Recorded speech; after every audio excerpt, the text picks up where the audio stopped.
Let's get you up to date on Forge FC. This is Focus on Forge with Anthony Urciuoli on the Forge Audio Network. Hello, Forge fans. It's the Forge Audio Network. I'm Anthony Urciuoli, bringing you the Focus on Forge. We'll be joined shortly by Mitchell Tierney from CanPL.ca. We'll talk Forge, of course. We'll talk CPL. And Forge FC coming off a very impressive win. 3-0 the final over Pacific FC at home.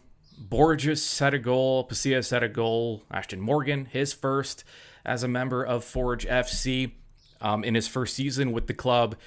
Forge now setting themselves up to be in complete control of their own destiny. Should they want to finish atop of the table, it's ultimately up to them. We've seen Forge at their best. We've seen that they can beat anybody. And with the way things are lining up with the games in hand and whatnot, Forge in control. And Forge looking to finish first. We can talk about, how important the standings are. The reality is you finish first, you guarantee home field throughout the postseason, which means you just have to win 2 straight home matches to win the CPL title. I mean, it's a huge advantage.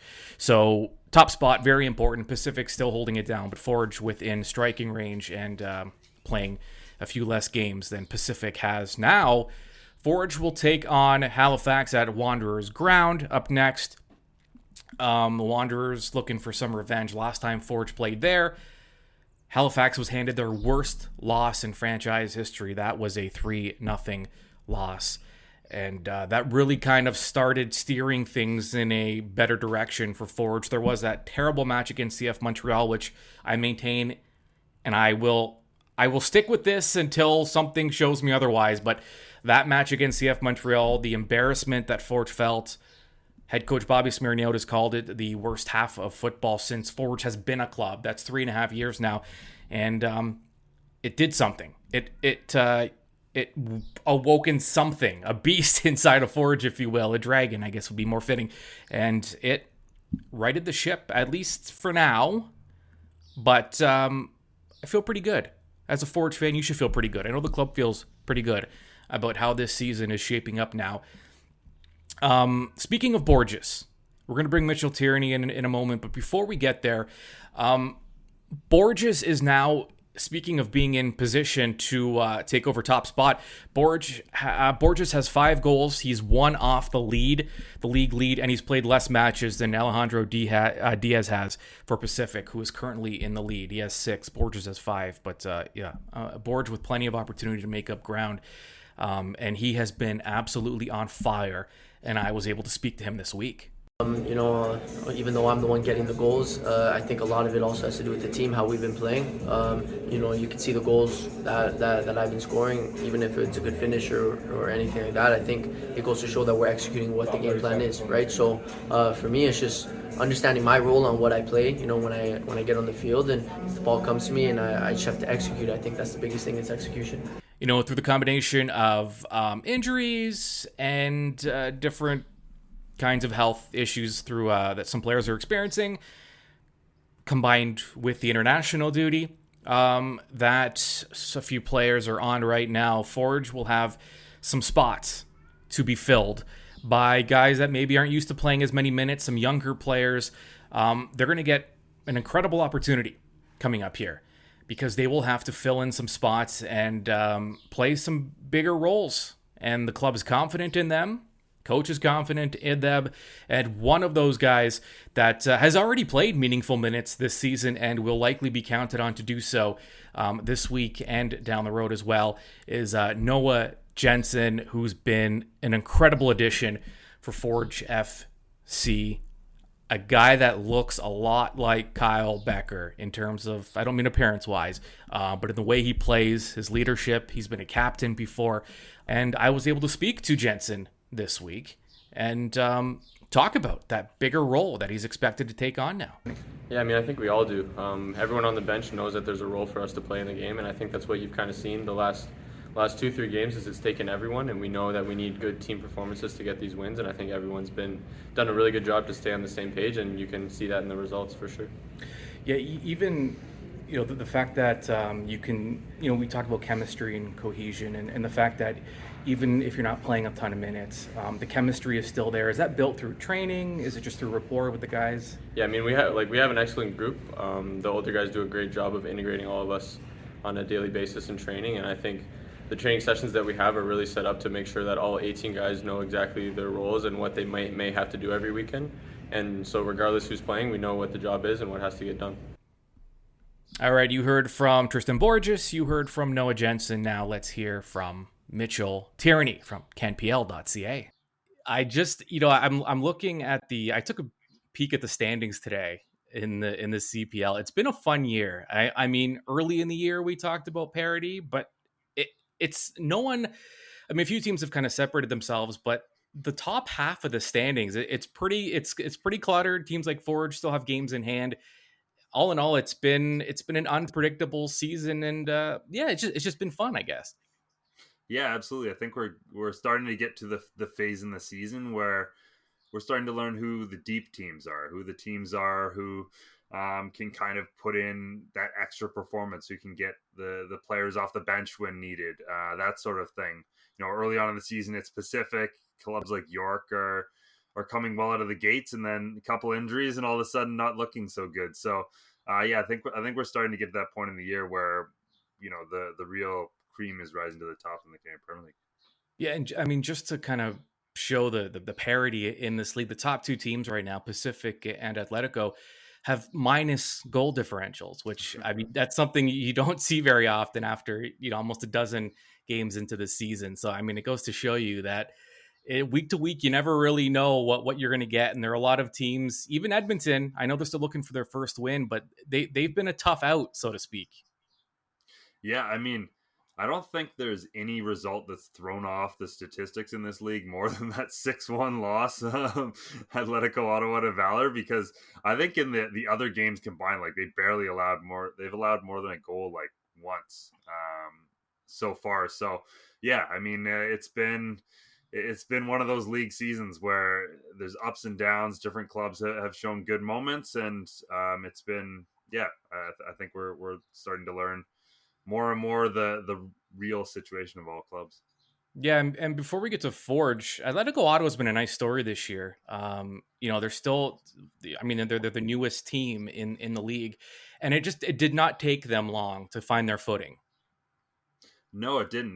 Very impressed with new coach Carlos Gonzalez and everything he's been able to bring to the table. It's there's something special going on there. Again, we talk about depth.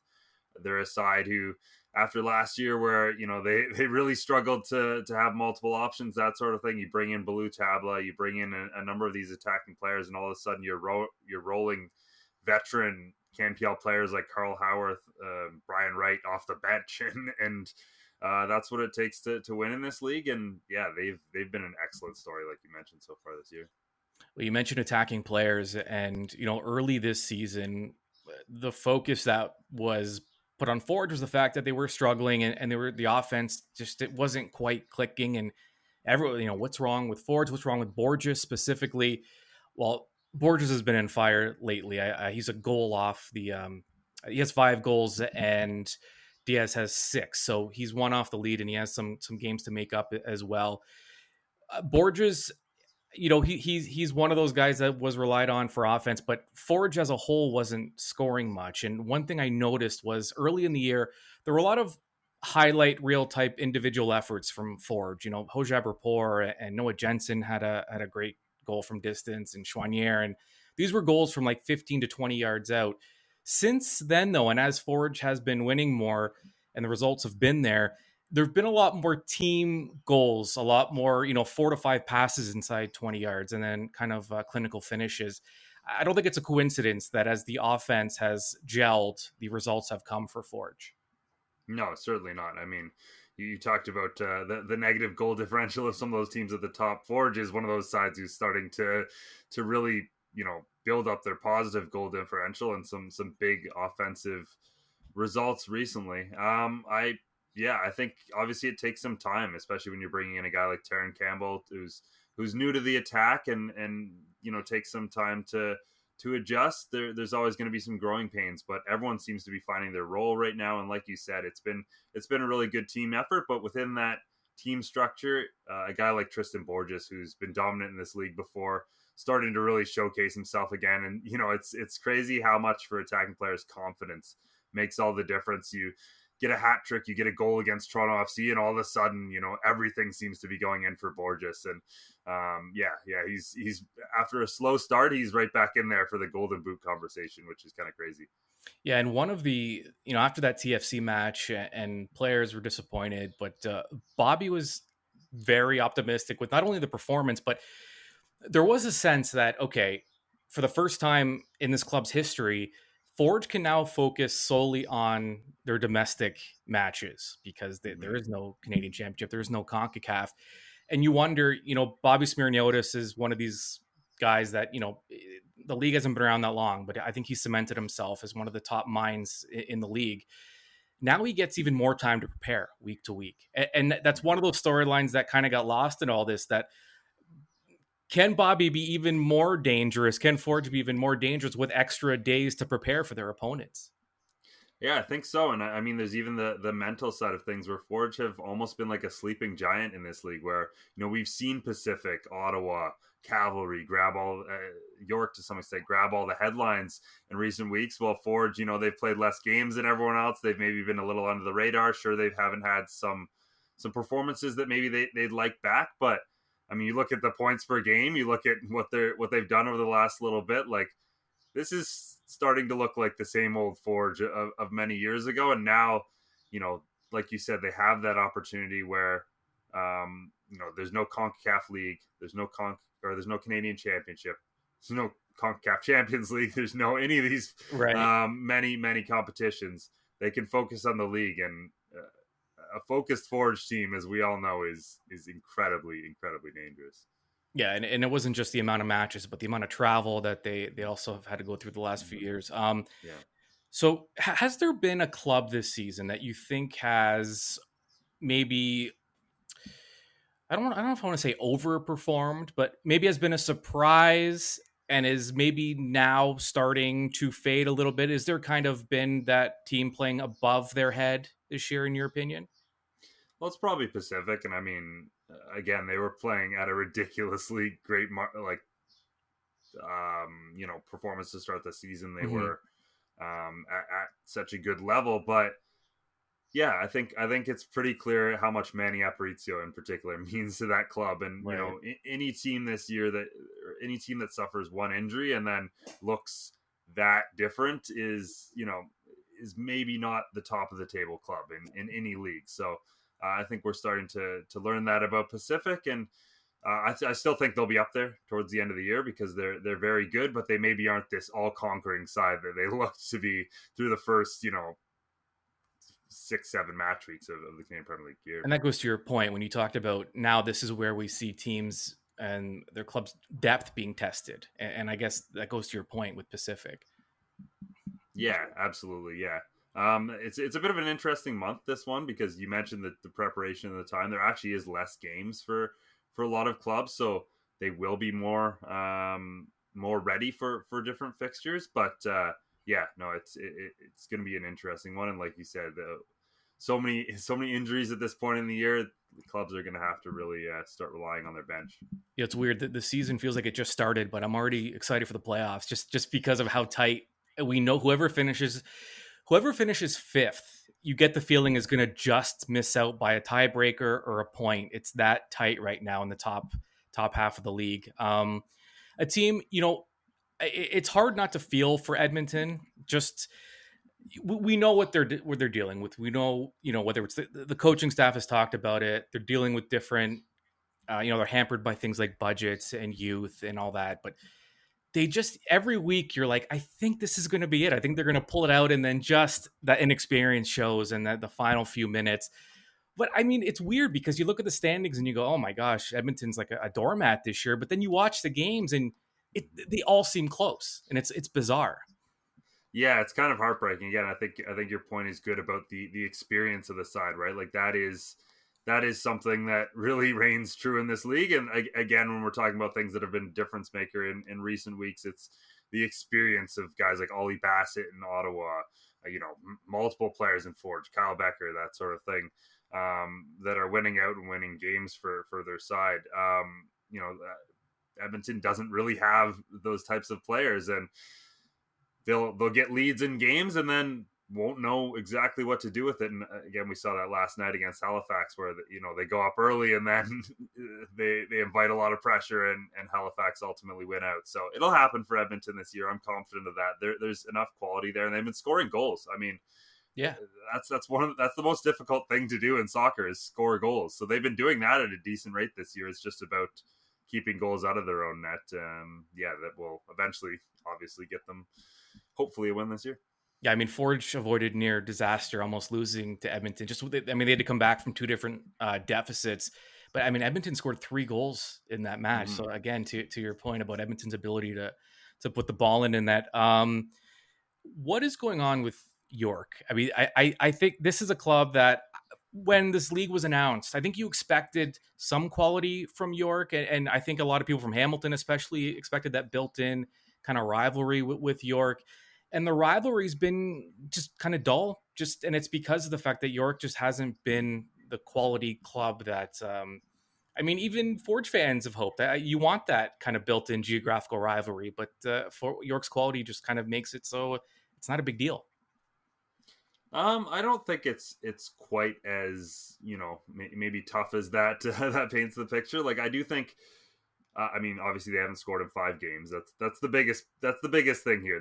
They really, really haven't been able to score, and they're relying on a lot of young strikers, Lowell Wright, Osaze de Rosario, who maybe just haven't been in form. They've had a lot of chances. I mean, they're underperforming their expected goals like nobody's business. I think it's almost 6 now over the course of 10 games, which is absolutely wild in the Canadian Premier League or in any league to, underperform your expected goals and chances by that much. And I think they have the base of something here, though. They defensively are solid. They're tied with the league leading clean sheets. They barely ever concede anything. Last time Forge played them, it was a 1-0 result where they held Forge to a clean sheet, which again, barely ever happens. So I think there's a lot to build on for York. And I think if we're talking about sides maybe at the top that aren't, that might fall a little bit, York's one of those sides that I do expect to be really pushing that playoff bubble at the end of the year and perhaps even in it, just because, again, once they get healthy, once they continue to be able to score, like they have an identity here that is built for long-term success. All right. Well, that'd be great. The more quality clubs in this league, the better for sure. Mitchell Tierney, I'm sure we can find your stuff on CanPL.ca. Anything you want to promote, plug? We'll have a piece coming up later on today on all the guys who are going to U20 from the Canadian Premier League. That includes, of course, York United, Lowell Wright, and 2 guys from Forge as well, Dino Bontis and Kwesi Poku. So, plenty on that, and just getting to know those players a little bit more, and the importance of having so many young Canadian Premier League players in the U20 side. Yeah, it's funny. I talked to Noah Jensen about that this week, and it was weird because I said, I was asking him, I go, a few years ago, like this league didn't even exist. Like, where would you be playing right now? I mean, you just never know where your career could go, and the Canadian Premier League just opened so many doors wide open, and it also got some players a lot of exposure so that they are getting recognized by international clubs as well. Yeah, exactly. I mean, he's 18, he's got 42 games of professional experience. Poku's played at the Azteca. Like those are things that Canadian youth national team players didn't have in their locker just a couple of years ago, as you mentioned. And now, because of the Canadian Premier League, they have that experience to draw on. And, I think we're going to see the dividends of that down in Honduras during this tournament. Awesome. Looking forward to it. All right, Mitchell, thanks so much for joining. Yeah, thanks for having me on. All right, that's going to do it for the Focus on Forge, but keep it locked onto the Forge Audio Network. A lot more content coming to you this week ahead of that match with Halifax on Sunday.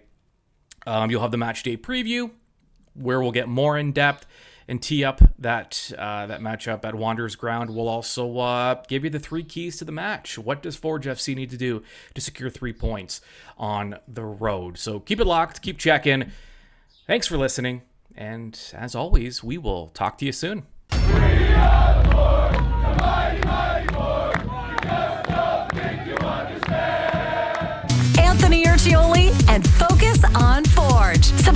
Spotify, or wherever you get your podcasts to the Forge Audio Network.